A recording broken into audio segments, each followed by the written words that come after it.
Hola chicos, pues bienvenidos a esta su segunda clase sobre las generalidades anatomofisiológicas de los sistemas. Y bueno, en esta clase vamos a estar explorando el aparato locomotor. Es el primero de dos videos que les tengo preparados abordando el aparato locomotor. Hoy nos vamos a centrar en el tejido óseo. Ya hay bastante que podemos hablar sobre el tejido óseo. Vamos a comentar sus funciones, ¿ok? Primeramente, lo que toda la vida nos han dicho, la función de soporte, ¿ok? En ella, pues vamos a tener el esqueleto axial, ¿ok? El esqueleto axial es la que está especializada en darnos soportes, en que todo nuestro tronco se mantenga firme, nuestra cabeza erguida, ¿ok? La protección, por ejemplo, tenemos regiones, por ejemplo, puede ser el tórax o puede ser la pelvis sacra, que realmente están especializadas en proteger todos los órganos que pasan en su interior. El movimiento, y ahí tenemos el esqueleto apendicular, la parte complementaria del esqueleto axial, ¿ok? Nuestras extremidades superiores y nuestras extremidades inferiores. Ahora, el equilibrio hidroelectrolítico. Y esta es una función que casi nunca lo hablamos. Los huesos funcionan mayormente como un almacén de calcio y de fosfatos, ¿ok? Sobre todo y principalmente de calcio. Y esto gracias a un proceso que se da que se llama resorción ósea. Aquí tenemos células especializadas que son los osteoblastos y los osteoclastos encargados de romper y estar regenerando constantemente el hueso dependiendo de qué tanto nuestro cuerpo esté demandando el calcio. Y no nos debe de sonar raro. A ver, el calcio nosotros lo estamos demandando, por ejemplo, al momento en el que nos estamos moviendo, tanto por nuestros músculos como pueden ser por las neuronas. ¿Ok? El calcio es un ion muy importante. ¿Ok? Equilibrio ácido-base. Justamente porque estamos liberando calcio y fosfato, podemos jugar químicamente y metabólicamente con esos calcios y con esos fosfatos para convertirlos en sales y así poder regular de alguna forma un equilibrio ácido-base. ¿Okay? La hematopoiesis, sí, una función fundamental que debemos de estudiar cuando hablemos de los huesos. ¿Okay? Generar nuevas células y células sanguíneas. En esto, el tejido especializado pues es la médula ósea roja específicamente. ¿Okay? Ahora, ¿cómo se van a clasificar según su morfología? Los huesos se van a clasificar según sean huesos largos, por ejemplo, el húmero, el fémur, la tibia, el peroné. Huesos cortos, como pueden ser, por ejemplo, los huesos del metacarpo, los huesos del tarso. ¿Ok? Huesos planos, como puede ser el cráneo, o el ejemplo que toda la vida hemos escuchado, que es el esternón. Huesos irregulares como las vértebras, la pelvis, el sacro y los huesos sesamoideos. El ejemplo que siempre vamos a escuchar es la rótula. Sin embargo, también tenemos otros huesos sesamoideos, por ejemplo, dispersos en nuestra mano o directamente, por ejemplo, en nuestro tarso. Quiero que prestemos atención a esta imagen que está aquí a la derecha. ¿Cómo podemos ver aquí un hueso largo?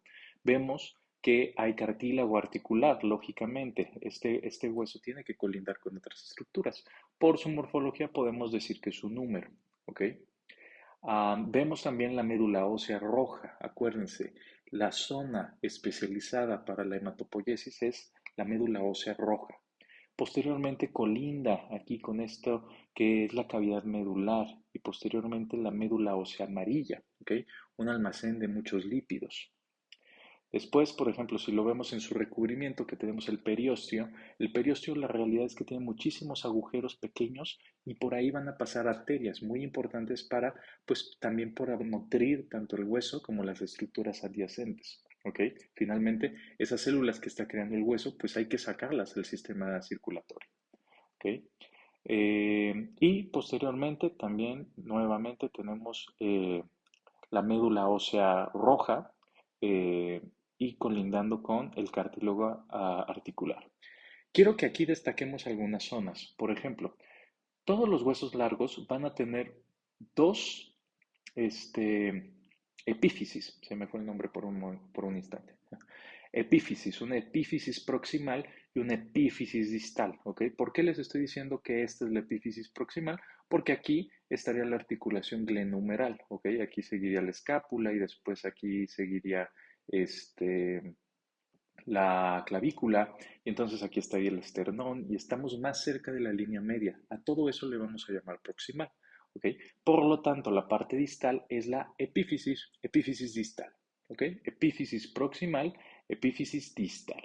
Y ojo, todos los huesos largos, ya dijimos, tienen dos epífisis y tienen una diáfisis. La diáfisis es la parte central, ¿ok? Entre ellas va a existir una zona conocida como metáfisis, ¿ok? Y por lo tanto hay dos metáfisis. ¿Queda eso claro? Tenemos aquí la epífisis, metáfisis, diáfisis, metáfisis distal, epífisis distal, ¿vale? Así es la composición de los huesos largos. Ahora, el sistema óseo no solamente se va a componer de huesos, sino que realmente hay un ecosistema de células y estas células son las que le van a permitir llevar a cabo todas las funciones que ya hemos comentado, ¿ok? Como dijimos, los osteocitos, osteoclastos, osteoblastos, tenemos un montón de células, por ejemplo, de citoblastos, tenemos un montón de las células osteogénicas, que son las que nos van a dar, por ejemplo, el osteoclasto y el osteocito. Tenemos células mieloides, progenitoras mieloides, que nos van a permitir desarrollar muchísimas células para nuestra sangre. Posteriormente hablaremos de ello. Y hablando también de nuestro hueso, del hueso compacto específicamente, destacan algunos canales por los que vasos sanguíneos van a estar pasando. Vasos sanguíneos, entendamos que son arterias, venas y acompañadas también de un nervio, ¿ok? Y van a lograr así permitir la perfusión tanto del hueso como de las estructuras que estén cercanas, como pueden ser, por ejemplo, tendones, como pueden ser ligamentos, como puede ser cartílago, ¿ok? Esos canales destacan dos, que va a ser el canal de Havers y el canal de Bowman, ¿ok? Justamente aquí lo vemos, ¿sí? Todas estas lagunillas, todo el ecosistema que está dentro del hueso es importantísimo. Recordemos, el hueso, y por eso le puse así a esta clase, ¿no? Tejido óseo. Finalmente, todos los tejidos requieren sangre, requieren ser perfundidos, requieren oxígeno, y el hueso no es la excepción. Ahora, el humano nace aproximadamente con 325, 330 huesos que en los primeros 25 años de la vida se van a osificar, ¿ok? Hasta que entonces tengamos los famosísimos 206, 207, 210, 212. La realidad es que hay un montón de variedades anatómicas, ¿ok? Típicamente 206, lo hemos estudiado toda la vida. Quiero que, por ejemplo, veamos aquí este embrión. Vean la cantidad de perfusión sanguínea que llega hacia estas zonas. Es un embrión ya bastante desarrollado, o sea, podríamos decir que es como en el quinto mes, sexto mes de vida. Vean la cantidad de sangre que en realidad tienen. Y no es de extrañarnos, finalmente se está formando un tipo de cartílago, que hay un montón de colágeno que se está creando y que posteriormente se están desarrollando. Además de ello, pues hay que también decir que los embriones tienen órganos hematopoyéticos mucho más desarrollados. El primero de ellos, por ejemplo, es el hígado, el cual para nosotros no representa un órgano hematopoyético real, ¿no? Vean cómo principalmente creamos cartílago primero, después cómo se va osificando y acompañado de eso, pues también debe de haber una perfusión, ¿ok? En esta cavidad medular. Todo esto son arterias que ya vimos que pasan por el canal de Volkmann, el canal de Havers, y logran perfundir el hueso para que continúe desarrollándose. ¿Okay? Esto tiene todo el sentido del mundo cuando pensamos clínicamente qué es lo que les pasa a los niños cuando tienen fracturas. ¿Okay? Realmente su tratamiento es inmovilizarlos y no hay más. ¿Okay? Mientras que en un adulto realmente su tratamiento es meramente quirúrgico. ¿Ok? Eso es porque hay muchísimos huesos de los niños que todavía falta osificarse, falta que se calcifiquen, son cartílagos, son bastante flexibles. Hay un montón de explicaciones que están relacionadas con esta fisiología. Ahora, déjenme quitar mi camarita porque estorbo. Me voy a poner aquí. No, aquí. Ok, quiero que entonces ahora veamos estas dos imágenes, ¿ok? Son imágenes radiológicas. En una tenemos una resonancia, en otra tenemos una radiografía. Son exactamente la misma radiografía, solamente que lo que cambia son las proyecciones, ¿no? La proyección anterior y la proyección lateral. Ahora, vamos a centrarnos primero en dónde está la flechita amarilla, ¿ok? ¿Qué vemos aquí? Ahí es una pregunta abierta. ¿Qué ven ustedes ahí? Pues lo que vemos aquí es una resonancia magnética del fémur, ¿ok? Este hueso que alcanzamos a ver aquí es el fémur. Vean todas las estructuras musculares adyacentes, es bastante músculo, ¿ok? Aquí podemos identificar también el sacro, ¿ok? Y entonces, por ejemplo, aquí colindamos, entonces aquí que seguiría con la tibia y en general, pues esto es el fémur. Vean qué imponente cabeza tiene el fémur, ¿no? ¿Qué vemos aquí centralmente? ¿Ok? Aquí vemos que algo está agrandado. No sabemos qué es, ¿ok? Podemos decir que o es líquido o es sólido, ¿ok? Por el color, y ya cuando ustedes entren a la carrera van a ver que las radiopacidades típicamente sugieren que es algo sólido, ¿vale? Y en este caso, ¿qué vemos aquí? Vemos un tumor, ¿ok? Vemos un tumor que está invadiendo la diáfisis, ¿ok? Un poquito la metáfisis, pero principalmente se encuentra en la diáfisis, ¿ok? Vean invadido, está la diáfisis. Vamos a pasarnos al lado derecho. ¿Qué observamos aquí? Vemos dos proyecciones radiológicas. Nuevamente, ¿qué hueso creen que sea este? El fémur. Y entonces aquí vemos un crecimiento no tan sólido, o bueno, no tiene tan buena resolución la radiografía como una resonancia.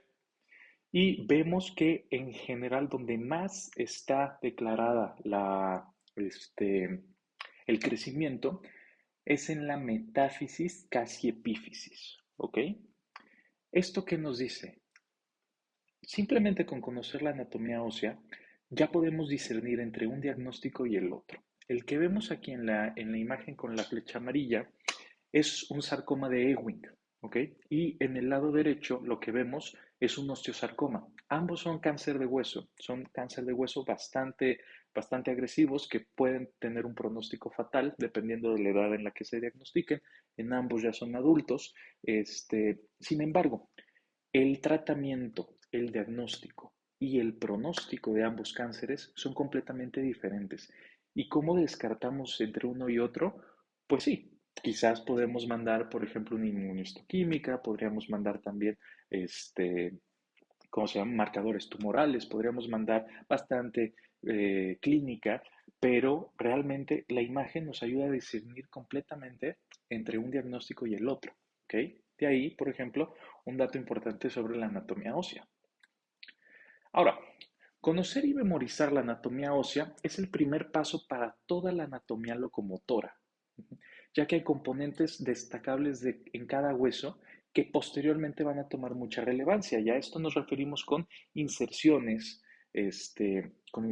con orígenes de varios músculos, súper importantes. Si ustedes se memorizan los huesos y los ubican, sobre todo, ambas son muy importantes cuando hablamos de anatomía, van a poder entonces ubicar un montón de estructuras anatómicas adyacentes, como pueden ser el del sistema circulatorio, ¿okay? Arteria femoral, como puede ser los nervios, ¿okay? El nervio cubital, el nervio axilar, el nervio radial, como puede ser, por ejemplo, también el sistema de drenaje venoso y el drenaje linfático, ¿ok? Muscularmente, influye bastante la anatomía esquelética, ¿ok?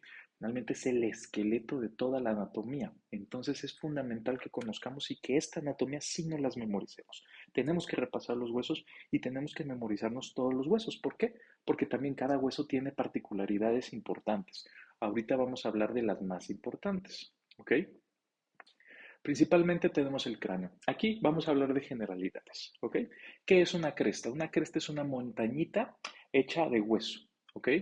Las líneas, ya sabemos, son protuberancias, son líneas que de repente se marcan en el desarrollo óseo.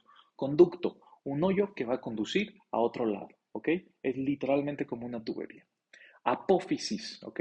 Es como si fuera una montañita hacia afuera y típicamente las apófisis son lugares de inserciones, ¿ok? Va a haber una estructura que seguramente ahí va a tener una inserción, un origen o algún tipo de articulación, ¿ok? Es importante las apófisis. Por ejemplo, aquí que vemos la apófisis mastoides, ¿ok? Apófisis mastoides, mastoides, ¿a cómo qué le suena? Pues al esternocleidomastoideo, ¿ok? ¿Qué quiere decir esternocleidomastoideo? Pues es un músculo que tiene en algún punto un origen o una inserción en apófisis mastoides, en esternón y en cleido, que cleido nos hace referencia a clavícula. ¿ok? Entonces, en algún punto se torna un poquito lógica la anatomía, ¿ok? Un cóndilo, ¿qué es un cóndilo? Como un hundimiento, ¿ok? Una espina, una protuberancia típicamente geométrica y haciéndonos referencia a la figura triangular, ¿ok? Es lo único que quiere decir una espina. Un seno, ¿qué es un seno? Hablando de anatomía ósea, pues es una cavidad, un espacio que existe entre dos huesos, ¿ok? Agujero, ya sabemos, es un hoyo que va a pasar por ahí, típicamente nervios o arterias o vasos sanguíneos. Las cabezas siempre van a ser articulares. Los trocánteres son unas especies de crestas óseas que lo que permiten sobre todo es limitar el movimiento de una articulación. ¿Ok? Cóndilos. Los cóndilos son importantes porque van a tener una inserción con una articulación. ¿Ok? Por ejemplo, si aquí estamos viendo el húmero, el cóndilo va a tener una inserción primeramente aquí, por ejemplo, con el cúbito y aquí con el radio. ¿Ok? Una fosa, simplemente hundimientos. ¿Va? Y tuberosidades, similares a las crestas, ¿ok? Son prolongaciones del hueso. Ujú. Y después vamos a ver un poquito para qué funciona. Ujú. Aquí tenemos la escápula, nuevamente una apófisis, que va a ser aquí la estamos viendo en la vista posterior. Si la viéramos en la vista anterior, aquí estaría el acromio. Ujú. Lo cual no es el caso porque es vista posterior. Vemos la espina, vemos las fosas. ¿Qué va a haber en estas fosas? Pues los huesos, los músculos del manguito rotador, ¿ok? El supraespinoso, el infraespinoso, etcétera. Ahora, vamos a repasar de forma muy general huesos que ya deben de traerse dominados como la palma de su mano. ¿Ok? Primeramente, discernir entre el esqueleto axial y el esqueleto apendicular. Esqueleto axial, acuérdense, soporte. ¿Ok? El soporte de todo el tronco. Ujú. Vamos a ver entonces el cráneo, que los huesos del cráneo son bastante complejos, los vamos a ver en la siguiente diapositiva. Comenzamos entonces ya con la columna cervical, torácica, lumbar, sacra y coxígea. Finalmente el esternón y la parrilla costal. Después el esqueleto apendicular, movimiento. Pues entonces tenemos las extremidades. Y ojo, vean cómo la clavícula se considera un miembro del esqueleto apendicular. ¿Y eso por qué? Pues porque la clavícula también va a tener funciones como de movimientos respiratorios accesorios, cuando hacemos mucho ejercicio, cuando tenemos que ejercitar mucho nuestros músculos, nuestra parrilla costal, y entonces se está expandiendo demasiado. Finalmente, la clavícula también le ayuda a que se pueda expandir un poquito más y suplir la demanda de perfusión que necesita realizar en nuestro cuerpo. ¿Ok? Después el húmero, después tenemos el radio y tenemos el cúbito, nunca se vuelvan a confundir, radio. Si estamos en la posición anatómica típica, nuestro pulgar va a estar hacia arriba, como si fuera una antenita de un radio, aquí va a estar el radio, ¿ok? Siempre va a estar hacia arriba, ¿ok? Siguiendo la trayectoria de nuestro dedo pulgar, si estamos en una posición anatómica, ¿vale? Y por lo tanto el cúbito está contralateral al radio. ¿Vale? Vemos la pelvis, vemos también el fémur, vemos la tibia, el peroné, jamás se deben de confundir, aquí sí no hay pierde, la tibia es mucho más gruesa que el peroné, ¿ok? Los huesos metatarsianos, aquí están los metacarpianos y los falanges que son perfectamente opuestos, similares a los huesos de las falanges de los metacarpianos. Muy bien, vamos a comenzar ahora sí con la anatomía craneana. Y entonces vamos a dirigir nuestra atención primero a este cráneo embrionario, donde van a destacar, por ejemplo, qué son estos espacios entre las suturas craneales. Y eso va a servir para qué, para que se creen las famosísimas molleras, que está mal dicho, ¿ok?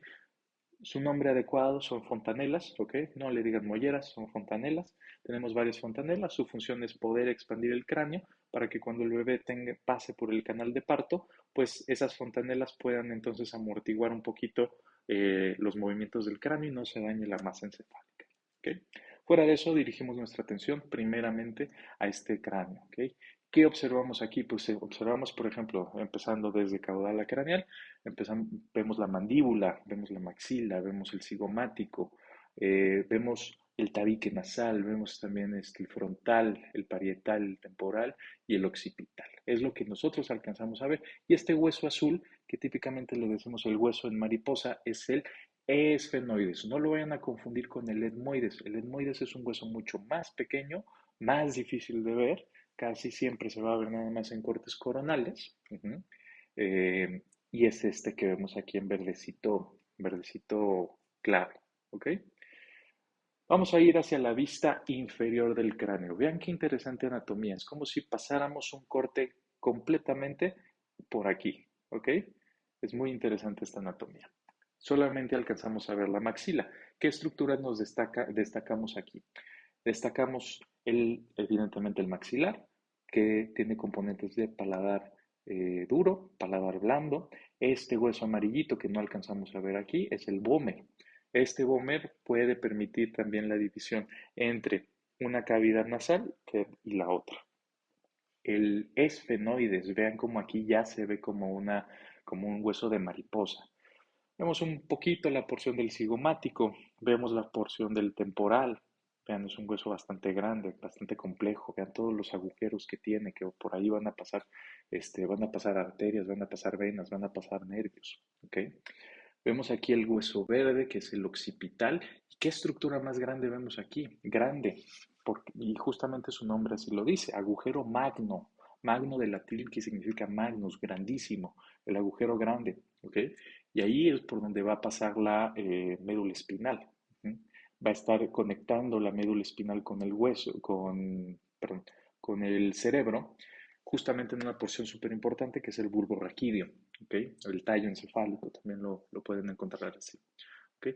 Estas son pequeñas apófisis occipitales, sirve para que puedan tener una mejor inserción con la primera vértebra. ¿Cómo se llama la primera vértebra? Tarea aquí. ¿Okay?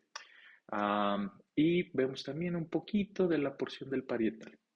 Ahora, si hiciéramos un corte todavía más arriba, un corte transversal, exactamente igual que hicimos aquí, un corte transversal, pero más arriba, como más o menos a la altura de las fosas orbitarias, encontraríamos, encontraríamos primeramente el temporal. Ujú.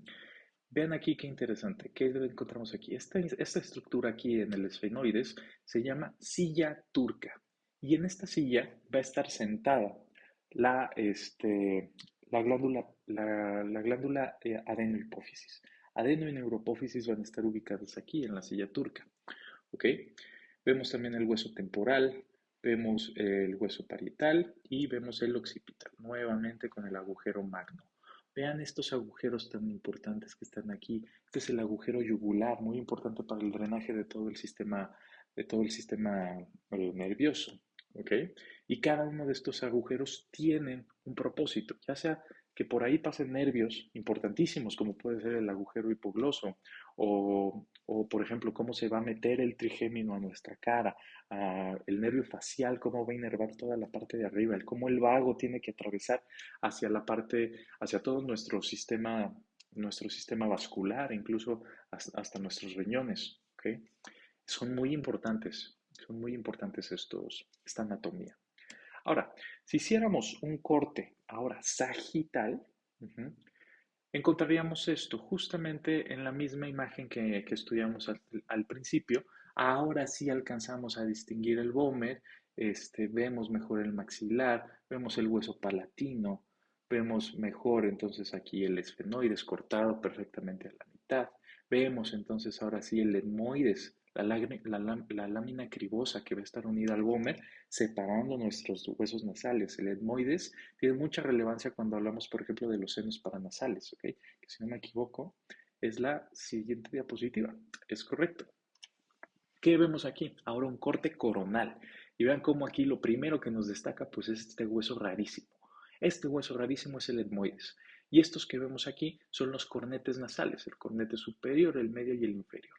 Estos cornetes, ¿cuál es su función? Típicamente cuando inhalamos, que debemos inhalar por la nariz, el aire que está a temperatura ambiente, nosotros lo inhalamos, al pasar por los cornetes y por todos los senos paranasales, ese aire debe de calentarse, debe de alcanzar una temperatura similar a los 30 grados, muy susceptible a muchísimos cambios, y eso va a permitir que ese aire posteriormente pues pase a todo el trayecto traqueal, después al árbol bronquial, y entonces hagamos respiración y todo el intercambio, ¿verdad?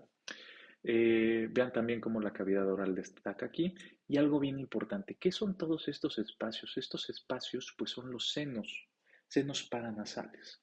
Tenemos aquí, por ejemplo, vemos perfectamente el seno maxilar, no alcanzamos a ver, por ejemplo, el seno frontal, pero aquí sí, en esta imagen de acá.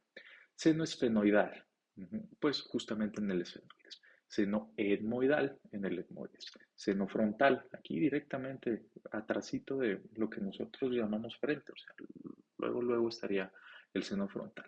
El seno maxilar.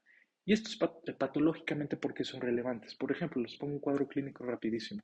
Una paciente que de repente toma paracetamol, toma cafeaspirina, en realidad no le sirve mucho, no, tiene dolores de cabeza bastante frecuentes, asociados quizás a durante el invierno y no responde bien a los analgésicos, no está enferma como tal, y al momento en el que ustedes le hacen exploración pensando que puede ser una migraña, una cefalea hipertensiva, lo que sea, descubren que tienen bastante dolor al momento de tocar esos senos paranasales. ¿Cuál es el diagnóstico? Pues una sinusitis, ¿no? Una acumulación excesiva de moco en estos senos paranasales que posteriormente llegan a ser invadidos por bacterias, ¿no? Le das antibiótico, quizás le das también un analgésico, dependiendo del caso, y finito problema, ¿no? Esta paciente te da las gracias y dice, doctor, usted es lo máximo. Tú le dices, gracias, sé de anatomía. Ahora, vamos a seguir hablando del cráneo. Vean qué interesantes tomografías tenemos acá. Primero, vamos a empezar con esta. Dos zonas que son muy sensibles y muy predispuestas a fracturas son los surcos orbitarios. Tenemos el surco orbitario inferior, también muy propenso a fracturas, y el surco orbitario superior. ¿Ok? También muy propenso a fracturas y es justo lo que vemos aquí. Si bien en este corte precisamente no alcanzamos a ver la fractura, sí vemos una acumulación aquí, pues como un tipo de líquido. ¿Ok? Esto es sangre. ¿Ok? Vemos también cómo está aquí un desastre en estos cornetes nasales, cómo está desviado el tabique nasal, cómo hay cornetes que están más grandes que otros. Digo, finalmente ahí también por clínica podemos descartar si fue un error radiológico, o sea, si el paciente se pudo haber movido o realmente hay algo clínicamente relevante que sucedió. Lo que sabemos es que esta persona tuvo un golpe y hay una acumulación de líquido sugestivo de sangre aquí. ¿Va? Vean, y desde ahorita quiero que se lleven toda la vida. ¿Ok? Un paciente que llega con ojos inflamados y con moretones, hay que descartarle que tenga una fractura en algún hueso craneal. ¿Ok? Por ejemplo, en los huesos orbitales. Son muy frecuentes y así se le llama ese signo radiológico. Ojos de mapache. ¿Ok? Es una fractura en el cráneo. Ahora, ¿qué vemos aquí? Todas estas imágenes son de distintos casos clínicos, ¿ok? Sucedieron en distintos momentos, sucedieron de diversa forma, ¿ok? ¿Qué pasa aquí? Hay una fractura en el piso orbitario inferior, ¿ok? En el surco orbitario inferior. Vean cómo también hay una invasión del tejido adyacente del ojo hacia abajo. Ojo, no se le está saliendo el tejido ocular, ¿ok? No se le está saliendo el ojo, sino tejido adyacente a él, ¿ok? Por ejemplo, podría ser un pequeño músculo. Hay que estudiar esto mejor, ¿vale? Ahora, hay fracturas que pueden incluso hundir el ojo, ¿ok? En este caso vemos ojo de mapache, vemos aquí una fractura que hace que el ojo esté más hundido y vemos aquí una fractura que ha llegado a romper o a dañar, por ejemplo, los músculos orbitarios, ¿ok? Los músculos oculares. Eso hace que este ojo no responda al movimiento del ojo bilateral o contralateral. Y aquí antes de la primera pausa que vamos a hacer, les voy a hablar un poquito sobre un médico francés que estaba medio loco, que él lo que hacía era que, pues, no está claro si se los robaba, si los pedía prestados, yo supongo que los pedía prestados cadáveres de una morgue, y lo que hacía es que se llevaba estos cadáveres, se iba siempre a un punto que era como a una casa abandonada, y entonces desde un tejado más o menos como un cuarto piso, aventaba esos cadáveres de cara. ¿Ok? Llegó a hacer como unos 96, 110 experimentos y entonces posteriormente estudiaba qué zonas eran más frecuentes que se vieran las fracturas, qué patrones había en esos accidentes, ¿no? Y gracias a él se descubrieron tres escalas, ¿no? En este caso es la de Lefort, Lefort tipo 1. Vean cómo la fractura sigue perfectamente el hueso maxilar, ¿ok? Es transmaxilar. Llega a invadir un poquito la cavidad nasal, sin embargo no la atraviesa como tal. Vean cómo Lefort 2 es una fractura que está en el cigomático, que también está en la maxila, llega a invadir un poquito los pisos orbitarios, se extienden, pasan por toda la cavidad nasal y eso sucede contralateralmente. Y la fractura de Lefort 3, que esa le dicen una fractura de cara, ¿okay? Una fractura de cara completa, ¿no? O disección de cara completa. Literalmente eso es lo que es. Vean cómo inicia desde un borde transigomático, aborda todo este surco, toda la parte orbitaria, pasa a través de los huesos nasales, colinda con el hueso frontal y lo mismo lo repite contralateralmente, ¿no? Estos pacientes, tú clínicamente les puedes pedir que se inclinen un poquito hacia adelante y esos pacientes te van a decir, yo siento que mi cara se está yendo hacia abajo, ¿ok? Quizás se puede ver, quizás no se puede ver, es algo bastante grave que requiere tratamiento urgente. Vamos a hacer una pausa para checar que todo se esté grabando bien, que ustedes estén llevando bien los apuntes y ahorita regresamos. Para ustedes va a ser un corte